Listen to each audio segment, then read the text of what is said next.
ನಿಸರ್ಗ ಕ್ರಿಯೇಷನ್ಸ್ನ ಸ್ವಾಗತವನ್ನು ಕೋರುತ್ತಾ ಇವತ್ತಿನ ವಿಡಿಯೋದಲ್ಲಿ ತಮಿಳ್ನಾಡು ಸ್ಟೈಲಲ್ಲಿ ರಸಮ್ ಮಾಡೋದು ಹೇಗೆ ಅಂತ ನೋಡೋಣ.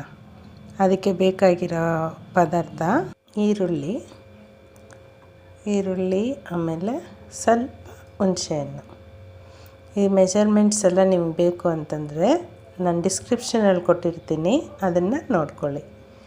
ಇದು ಹುಣಸೆಹಣ್ಣು, ಟೊಮೆಟೊ 2 ಟೊಮೆಟೊ ತೊಗೊಂಡಿದ್ದೀನಿ, ಕೊತ್ತಂಬರಿ ಸೊಪ್ಪು ಮತ್ತು ಪುದೀನ 2 ಹೆಚ್ಚಿಟ್ಕೊಂಡಿದ್ದೀನಿ, ಕರಿಬೇವಿನ ಸೊಪ್ಪು, ಬೆಳ್ಳುಳ್ಳಿ, ಶುಂಠಿ ಸ್ವಲ್ಪ, ಹಸಿಮೆಣಸಿನ್ಕಾಯಿ ಒಂದೇ ಒಂದು, ಅಥವಾ ನಾನಿಲ್ಲಿ ರೆಡ್ ಮೆಣಸಿನ್ಕಾಯಿ ತೊಗೊಂಡಿದ್ದೀನಿ, ಅಂದರೆ ಕೆಂಪು ಮೆಣಸಿನ್ಕಾಯಿ. ಬೇಕು ಅಂದರೆ ನೀವು ಹಸಿರು ಮೆಣಸಿನ್ಕಾಯಿನ ಹಾಕೊಬೋದು. ರುಚಿಗೆ ಬೇಕಾದಷ್ಟು ಉಪ್ಪು. ಇದಿಷ್ಟು ಮೇಯ್ನ್ ಇಂಗ್ರೀಡಿಯೆಂಟ್. ಇದನ್ನು ನೆಕ್ಸ್ಟ್ ಏನು ಮಾಡಬೇಕು ಅಂತ ನೋಡೋಣ. ಈಗ ತೆಗೆದಿಟ್ಕೊಂಡಿರೋ ಅಂಥ ಈರುಳ್ಳಿ ಮತ್ತು ಒಂದು ಮೆಣಸಿನ್ಕಾಯಿ, ಬೆಳ್ಳುಳ್ಳಿ, ಇದು ಶುಂಠಿ ಎಲ್ಲನ ನಾನು ಹೆಚ್ಚಿಟ್ಕೊಂಡಿದ್ದೀನಿ. ಬೆಳ್ಳುಳ್ಳಿ ಮತ್ತು ಶುಂಠಿನ ಜಜ್ಕೊಂಡಿದ್ದೀನಿ. ಈ ಥರ ಎಲ್ಲ ನೀವು ಪೇಸ್ಟ್ ಮಾಡೋದಾದ್ರೂ ಮಾಡಿ ಹಾಕ್ಕೊಬೋದು. ಈಗೇನು ಮಾಡಬೇಕು ಅಂತಂದರೆ, ಈ ಹುಣಸೆಹಣ್ಣು ತೆಗೆದಿಟ್ಟಿದ್ದೀವಲ್ಲ, ಅದು ಹುಣಸೆಹಣ್ಣು, ಆಮೇಲೆ ಹೆಚ್ಚಿಟ್ಕೊಂಡಿರೋ ಅಂಥ ಟೊಮೆಟೊ ಅದನ್ನು ಹಾಕಿ, ಹುಣಸೆಹಣ್ಣು ಟೊಮೆಟೊನ ಹಾಕಿ, ಒಂದು ಪಿಂಚಷ್ಟು ಅರಿಶಿನ ಪುಡಿ ಹಾಕ್ಬಿಟ್ಟು ಉಪ್ಪು ಹಾಕ್ಕೊಳ್ಳಿ. ಉಪ್ಪು ಬಂದು 1 ಸ್ಪೂನಷ್ಟು, ಅಂದರೆ ಒಂದು 4ರಿಂದ 5 ಗ್ರಾಮಷ್ಟು ಉಪ್ಪು ಹಾಕಿ. ಉಪ್ಪು ಹಾಕ್ಬಿಟ್ಟು ನೀರು ಹಾಕ್ಬಿಟ್ಟು ಇದನ್ನು ಚೆನ್ನಾಗಿ ಬೇಯಿಸ್ಕೊಬೇಕು. ಈ ಥರ ಒಂದು 200 ml ಅಷ್ಟು ನೀರು ಹಾಕಿ ಇದನ್ನು ಒಂದು 10 ನಿಮಿಷ ಚೆನ್ನಾಗಿ ಬೇಯಕ್ಕೆ ಬಿಡಿ. ಇದು ಜೀರಿಗೆ ಮೆಣಸಿನ ಪುಡಿ, ಜೀರಿಗೆ ಮತ್ತು ಮೆಣಸು ಅದೆರಡನ್ನು ಹಾಕಿ ಚೆನ್ನಾಗಿ ಪುಡಿ ಮಾಡಿಟ್ಕೊಂಡಿದ್ದೀನಿ. ಅದು ಸ್ವಲ್ಪ ತೊಗೊಬೇಕು. ಈಗ ಟೊಮೆಟೊ ಮತ್ತು ಆ ಹುಣಸೆಹಣ್ಣು ಚೆನ್ನಾಗಿ ಬೆಂದಿರುತ್ತೆ.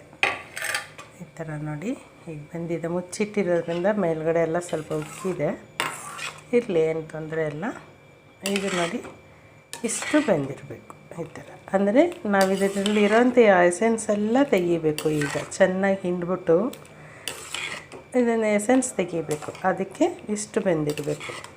ಕನಿಷ್ಠ ಪಕ್ಷ 5ರಿಂದ 8 ನಿಮಿಷ ಅದು ಬೇಯಲೇಬೇಕು. ಇನ್ನು ಸ್ವಲ್ಪ ನೀರು ಆ್ಯಡ್ ಮಾಡಿಬಿಟ್ಟು ನಾವೇನು ಮಾಡಬೇಕು ಅಂದರೆ, ಅದರಲ್ಲಿರೋಂಥ ಎಸೆನ್ಸ್ ಎಲ್ಲನೂ ಎಕ್ಸ್ಟ್ರಾಕ್ಟನ್ನು ತೆಗಿಬೇಕು.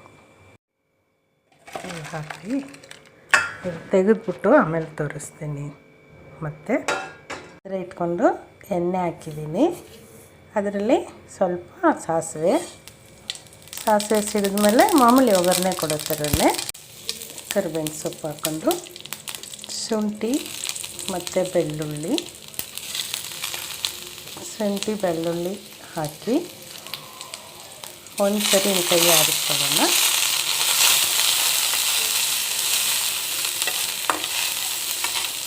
ತಕ್ಷಣವೇ ಹೆಚ್ಚಿಟ್ಟಿರೋ ಅಂಥ ಒಣಮೆಣಸಿನ್ಕಾಯಿನ ಹಾಕ್ಕೊಳ್ಳೋಣ.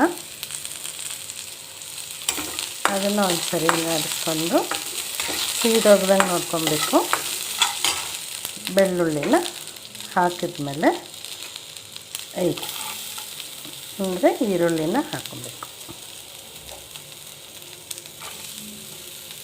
ಸಣ್ಣ ಉರಿಲಿ ನಿಧಾನಕ್ಕೆ ಉರಿಬೇಕಿದು. ಎಣ್ಣೆ ಈ ಒಗ್ಗರಣೆಗೆ ಮಾತ್ರ ಇರಬೇಕು, ಜಾಸ್ತಿ ಎಣ್ಣೆ ಹಾಕಬಾರ್ದು. ರಸಮ್ಗೆ ಯಾವಾಗಲೂ ಎಣ್ಣೆ ಜಾಸ್ತಿ ಹಾಕಬಾರ್ದು. ಯಾಕೆಂದರೆ ಅದು ಜೀರ್ಣಕ್ರಿಯೆನ ತಡ ಮಾಡುತ್ತೆ. ನಾವು ರಸಮ್ ಕುಡಿಯೋದು ಅಥವಾ ಅನ್ನಕ್ಕೆ ಹಾಕ್ಕೊಂಡು ತಿನ್ನೋದು ಬಂದು ಜೀರ್ಣ ಶಕ್ತಿಗೋಸ್ಕರ. ಅದರಿಂದ ಎಣ್ಣೆ ಸ್ವಲ್ಪ ಕಮ್ಮಿ ಹಾಕೊಂಡ್ರೆ ಒಳ್ಳೆಯದು. ಕೊಬ್ಬರಿ ಎಣ್ಣೆ ಅಥವಾ ಎಳ್ಳೆಣ್ಣೆ ಬಳಸಿ, ಅದು ತುಂಬ ಒಳ್ಳೆಯದು. ಇದು ಸ್ವಲ್ಪ ಕಂದು ಬಣ್ಣಕ್ಕೆ ತಿರುಗಿದ ಮೇಲೆ ನೋಡಿ, ಇದು ಇಷ್ಟು ಹುರಿದಿದ್ದೀನಿ. ಇದಕ್ಕೆ ಅದನ್ನು ಹಾಕ್ಕೊಬೇಕು. ನೀರು 500 ml ಅಷ್ಟು ಹಾಕ್ಕೊಬೇಕು. ಅಂದರೆ ನಾವು ಮಾಡ್ತಿರೋದೀಗ ರಸಮ್ಮು 500 ml ಅಷ್ಟು ಆಗುತ್ತೆ.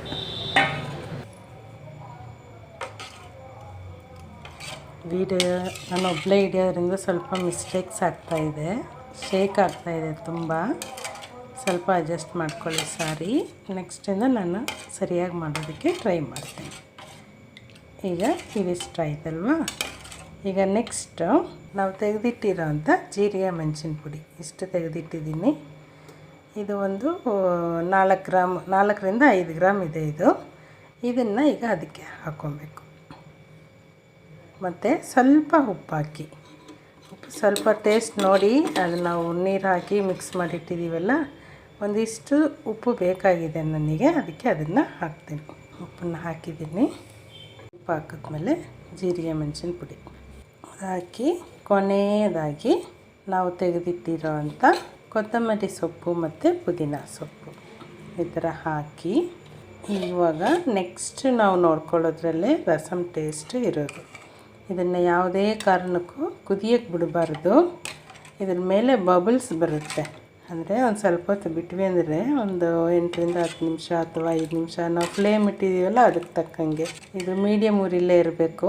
ಇವಾಗ ಈ ಥರ ಚಿಕ್ಕ ಚಿಕ್ಕದಾಗಿ ಬಬಲ್ಸ್ ಬರೋಕ್ಕೆ ಸ್ಟಾರ್ಟ್ ಆಗಿದೆ ವೈಟ್ ಕಲರಾಗಿ.